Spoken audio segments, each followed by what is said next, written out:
In 2008, country star Lorrie Morgan walked into a Nashville courthouse and admitted she had lost everything, up to $10 million gone. But this wasn't her first time facing bankruptcy. The story of how one of country music's brightest stars lost it all twice reveals a pattern that nobody saw coming and the one decision that cost her everything. Just a decade earlier, Morgan was selling out arenas across America. Her platinum records lined the walls of her mansion, and her voice dominated country radio. With hits like What Part of No and 5 Minutes, she wasn't just successful, she was unstoppable. Or so everyone thought. After analyzing decades of financial records, court documents, and industry reports, we discovered something shocking. The path to Lorrie Morgan's $10 million downfall started long before anyone realized, and the warning signs were hiding in plain sight. By 1989, Lorrie Morgan had finally escaped her father's shadow and was ready to take Nashville by storm. The daughter of Grand Ole Opry star George Morgan wasn't just another legacy act. She was about to become one of the most powerful voices in country music. Her debut album, Leave the Light On, exploded onto the charts, launching 5 hit singles and earning her first platinum record. But it was just the beginning. Between 1989 and 1997, Morgan released hit after hit with songs like Something in Red, Watch Me, and What Part of No dominating country radio. The money started pouring in. Concert tickets were selling out within hours. Her merchandise was flying off the shelves. Record sales were through the roof. By the early 90s, Lorrie Morgan was earning millions per year, with some estimates putting her peak earnings at over $5 million annually. She lived like country royalty.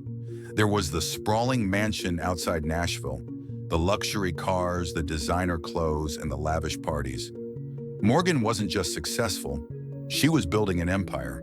Her business ventures expanded beyond music into restaurants and real estate. But success came with pressure. The constant demand for new music, the grueling tour schedules, and the expectations of Nashville's elite social circle all took their toll. Morgan later admitted she felt pushed to maintain an image of success at any cost. Behind the glitter and glamour, the first cracks were starting to show. While her albums were topping the charts, her personal life was becoming increasingly complicated. Multiple marriages, including high-profile unions with country stars Keith Whitley and Sammy Kershaw, brought both emotional and financial strain. Just as Lorrie Morgan reached the pinnacle of country music success, something happened that nobody saw coming.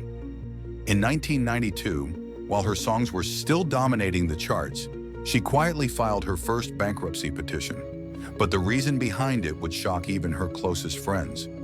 The official court documents revealed a staggering $846,000 in debt. But here's what made this bankruptcy different. It wasn't just about overspending on mansions or luxury cars. The majority of Morgan's debt came from something far more personal. She had personally guaranteed business loans for her late husband, Keith Whitley's estate. When Whitley tragically passed away in 1989, Morgan inherited not just his memory, but also his financial obligations. She was suddenly responsible for hundreds of thousands in business debts, while simultaneously trying to maintain her own rising career and care for their young son. But the 1992 bankruptcy revealed something else, a pattern that would repeat itself years later. Morgan had developed a habit of trying to solve financial problems by taking on more debt. Court records showed she had multiple high-interest loans, using future touring income as collateral. The country music industry watched closely. While some sympathized with her situation, others saw it as a warning sign. Morgan was earning millions, yet somehow couldn't keep her finances stable. Industry insiders started questioning her business decisions, but few understood the emotional toll behind them. The bankruptcy filing listed several failed business ventures, including a troubled restaurant investment and real estate deals gone wrong. Morgan had tried to diversify her income streams, but lack of business experience and proper management led to significant losses. Her touring income was strong, but the overhead costs were eating away at the profits. What made matters worse was her management team's approach to the crisis. Instead of scaling back expenses, they pushed for more tours, more appearances, and more commitments.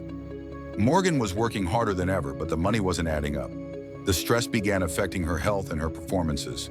Despite the bankruptcy, Morgan's career didn't slow down. If anything, she worked harder. Her 1993 album, Watch Me, went platinum, and she continued selling out venues across the country. To the outside world, it looked like she had bounced back stronger than ever. The reality behind the scenes told a different story. While Morgan was fulfilling her obligations and paying off creditors, her financial education remained limited. She later admitted in interviews that she didn't understand many of the contracts she was signing. "I was so busy performing and recording, I just trusted others to handle the business side," she revealed. Her trust would prove costly, as several members of her management team were making decisions that prioritized short-term gains over long-term stability. The bankruptcy court appointed a trustee to oversee Morgan's financial rehabilitation. The plan seemed simple enough: maintain her touring schedule, stick to a strict budget, and pay off creditors over time. But the pressure to maintain her image in Nashville's competitive music scene made it difficult to scale back expenses. She was still expected to appear at industry events, wear designer clothes, and live up to the expectations of a country music star. But what nobody realized was that this first bankruptcy was just a preview of what was to come. As Lorrie Morgan entered the late 1990s, she was about to make a series of decisions that would set the stage for an even bigger financial disaster. As Lorrie Morgan emerged from her first bankruptcy, she seemed unstoppable. Her 1994 album War Paint went gold, followed by the platinum-selling Greater Need in 1996. The hits kept coming, and so did the money. But this time, she was determined to do things differently. Morgan hired new management and financial advisors. She diversified her investments, buying property in Tennessee and Florida. She even opened a new restaurant, Lorrie Morgan's Hot Chicken Coop, in Nashville's popular Opera Island area. On paper, these looked like smart moves to build long-term wealth. Her personal life was changing too. In 1996, she married country singer John Randall, but the union lasted only 3 years. Then came marriage number 5 to Sammy Kershaw in 2001. The high-profile union seemed perfect. 2 country stars joining forces both personally and professionally. Together, Morgan and Kershaw released an album, toured extensively, and even opened a restaurant called Hot Chicken and Ribs. They became Nashville's power couple, living in a sprawling mansion and traveling in private jets. Their combined star power attracted investors, and soon they were involved in multiple business ventures. But beneath the surface, trouble was brewing. The restaurant industry proved particularly challenging. Operating costs were sky high, and management issues plagued both establishments. The Florida property market, where Morgan had invested heavily, started showing signs of instability. Then came the music industry's digital revolution. CD sales, which had been Morgan's bread and butter, began declining sharply. Streaming wasn't yet profitable for artists, and touring costs were rising. The entire business model that had made her wealthy was transforming, and not in her favor. By 2006, the strain was showing in both her personal and professional life. Her marriage to Kershaw was unraveling amid public disputes and financial disagreements. Their joint ventures were hemorrhaging money and creditors were calling. History was about to repeat itself, but on a much grander scale. Morgan tried to maintain appearances, continuing to tour and release new music. She even launched a comeback album, Show Me How, in 2004.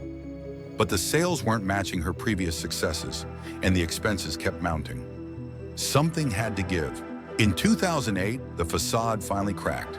When Lorrie Morgan filed for bankruptcy a second time, the numbers were staggering, somewhere between $1 million and $10 million in debt. But the real shock came when the details emerged about exactly how it all fell apart. In 2008, the facade finally cracked. When Lorrie Morgan filed for bankruptcy a second time, the numbers were staggering, somewhere between $1 million and $10 million in debt. But the real shock came when the details emerged about exactly how it all fell apart.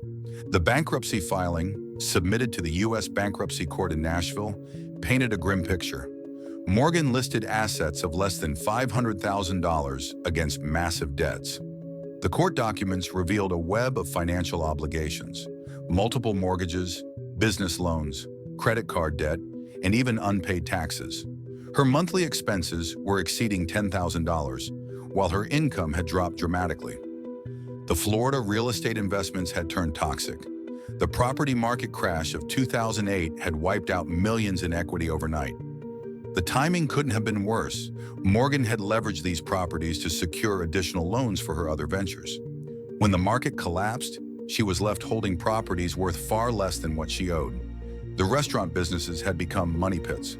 Hot Chicken and Ribs, the joint venture with Kershaw, had closed its doors amid mounting losses. The Opryland location struggled after the 2010 Nashville flood, eventually shuttering as well. Between startup costs, renovations, and operating losses, the restaurants had drained hundreds of thousands from Morgan's accounts. Her touring income, once reliable, had dwindled significantly. The country music landscape had changed, with younger artists dominating radio play and streaming platforms. Morgan was still drawing crowds, but the venues were smaller, and the guarantees were lower. The high costs of maintaining a touring band and crew meant razor-thin profits. The marriage to Sammy Kershaw had ended in divorce, adding legal fees to her mounting expenses. Their joint ventures had to be untangled and debts divided. The process was complicated and costly, with attorney's fees alone reaching into six figures. Perhaps most devastating was the revelation about her music catalog. Morgan had sold portions of her publishing rights years earlier for quick cash, giving up long-term revenue streams. This decision, made during earlier financial pressures, now meant she wasn't benefiting from her biggest hits' continued airplay and licensing. The court documents also revealed a startling pattern of using one credit card to pay off another. Morgan had accumulated over $20,000 in credit card debt alone, with interest rates approaching 30%. Her attempts to juggle these payments while maintaining her lifestyle had created a dangerous spiral of debt. Adding to the crisis, several investment partnerships had gone sour. Morgan had entered into business agreements with individuals who promised high returns, but delivered nothing but losses. One particular venture in a Nashville recording studio had cost her over $300,000 before it was shut down. But as shocking as these numbers were, they only told part of the story. Behind the scenes, a perfect storm of management decisions, market changes, and personal choices had been brewing. And it would take years before the full truth about Lorrie Morgan's $10 million downfall would finally come to light. Industry experts who analyzed Morgan's financial collapse pointed to several critical factors. First was the issue of financial literacy. Despite her success, Morgan had never received proper education about money management. Like many artists of her era, she trusted others to handle her finances while she focused on performing. Her former business manager later admitted that Morgan often signed documents without fully understanding their implications. "Artists are creative people," he stated in a deposition. "They want to trust their team to handle the business side." This trust proved costly when several advisors made decisions that served their own interests, rather than Morgan's long-term financial health. The pressure to maintain appearances in Nashville's social circle played a significant role. Country music stars were expected to live large, drive expensive cars, and wear designer clothes. Morgan later revealed that she spent over $100,000 annually just on the stage costumes and personal wardrobe. "In this business, image is everything," she explained. "You can't show up to award shows in off-the-rack dresses." The changing music industry hit Morgan particularly hard. When she started her career, artists made most of their money from record sales and touring. But by the mid-2000s, digital downloads and streaming had disrupted this model. Morgan's royalty checks, once substantial, dwindled to a fraction of their former size. Her multiple marriages and divorces had a bigger financial impact than many realized. Each split required expensive lawyers, asset divisions, and new living arrangements. The emotional toll of these breakups often led to impulsive spending decisions. Retail therapy, as Morgan called it, became a costly coping mechanism.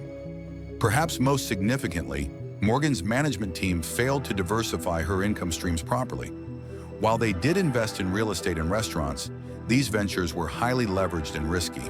They ignored more stable investments like bonds or mutual funds, betting everything on high-risk, high-reward opportunities. The restaurant failures proved especially costly because Morgan had personally guaranteed many of the loans. This meant when the businesses failed, creditors could come after her personal assets. It's a common mistake among celebrities, using personal wealth to back business ventures without proper corporate protection. Tax issues compounded the problem significantly. The IRS had placed liens on several of Morgan's properties due to unpaid taxes from 2001 to 2007. The total tax debt exceeded $400,000, not including penalties and interest. Like many entertainers, Morgan's income fluctuated wildly from year to year, making tax planning particularly challenging without proper guidance. Another overlooked factor was the cost of maintaining multiple properties.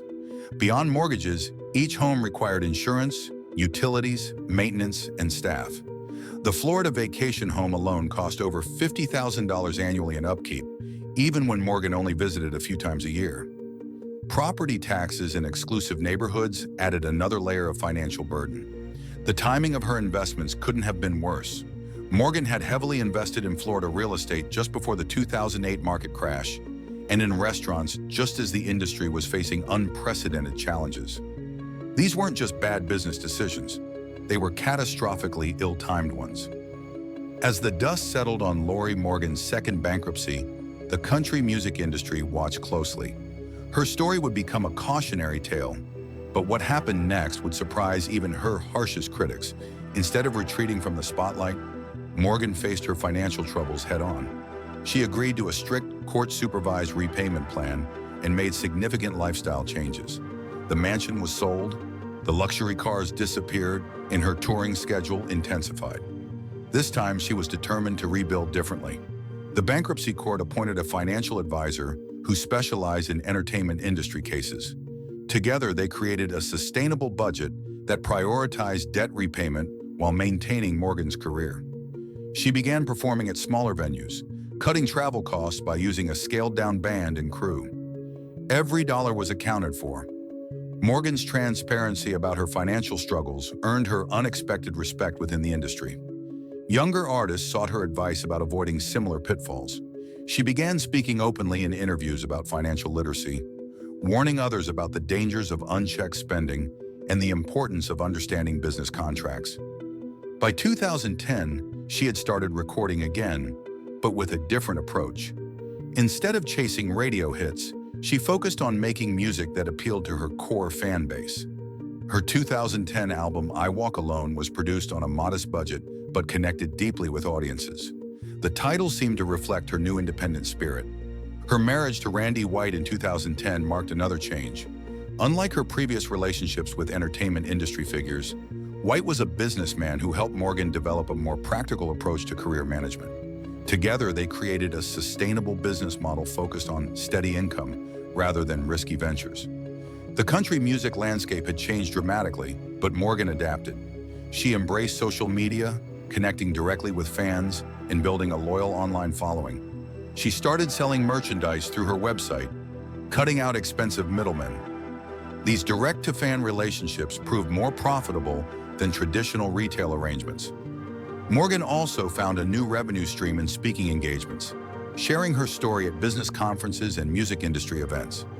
Her candid discussions about financial mistakes resonated with audiences beyond country music fans. She turned her experiences into valuable lessons for others. While Lorrie Morgan had survived her financial collapse, the impact of her story reached far beyond her personal recovery. The lessons learned from her $10 million downfall would change how Nashville looked at money forever. While Lorrie Morgan had survived her financial collapse, the impact of her story reached far beyond her personal recovery. The lessons learned from her $10 million downfall would change how Nashville looked at money forever. The country music industry began implementing stricter financial guidance programs for new artists. Major labels started offering financial literacy courses as part of their artist development programs. Morgan's story became a case study in what not to do with sudden wealth, taught in music business programs across the country. Perhaps the most significant change came in how artists structured their business ventures. The practice of personally guaranteeing business loans fell out of favor. Entertainment lawyers began advising clients to create separate corporate entities for each venture, protecting personal assets from business failures. Morgan herself became an unexpected advocate for financial education in the entertainment industry. The hardest lesson I learned, she often shares, was that talent and hard work aren't enough. You have to understand the business side of show business. Her candid interviews about money management have helped countless other performers avoid similar pitfalls. Today, Lorrie Morgan's career looks very different from her peak years, but in many ways it's healthier. She maintains a steady touring schedule, performing at casinos and mid-sized venues where she can control costs and guarantee profits. Her merchandise business, run directly through her website, provides consistent income without the risks of traditional retail. The music industry has changed dramatically since Morgan's first hit, but she's found her place in it. While she may not top the charts anymore, she's built something more valuable: sustainability. Her current business model, focused on steady income rather than risky ventures, provides a comfortable living without the constant pressure of maintaining superstar status. Looking back at Lorrie Morgan's journey from multi-platinum success to bankruptcy and back, one thing becomes clear. Her greatest contribution to country music might not be her hit songs, but the financial lessons her story taught the industry. Her openness about her struggles has helped create a more financially savvy generation of country artists.